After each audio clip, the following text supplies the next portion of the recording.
Vanhu vobuda vachiti the situation is now tense munyika yeZimbabwe. Patinoona kuti mawar fighters, mawar veteran panguva ino vajamuka.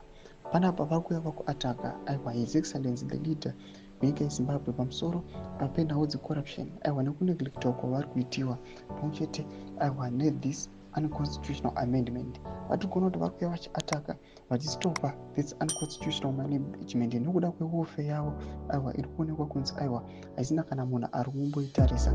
Vakomana vangova first and concentrated aiwa nekukonduta. Sana mina mashuka muda nyuko panapa unobva subscribe like utanga pele kuti mina paenda machera cheros amudanyira achiti indeed gloves are off.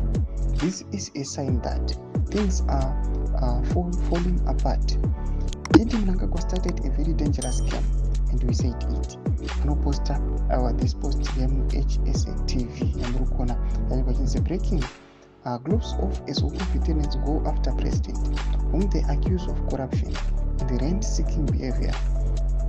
And for poster this picture Yamurukona these war veterans vachiratidza kuti aiwa vakomana ava havasi kufara nezviitiko zviri kuitika munyika yeZimbabwe.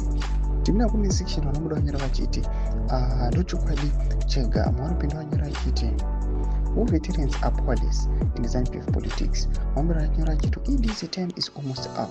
The same people who are pretending to be supporting his third term think will definitely laugh at him when forced to surrender power soon. Remember Mugabe, the same people who supported him to stand in the 2018 elections also smiled when he was removed. They are not happy Zimbabwe. Powerless, was not influence akanyanya, but vakomana vari kugunun'una aiwa nechiitwa ichi. Penda comment section yedu kuti subscribe like, turn on the bell icon.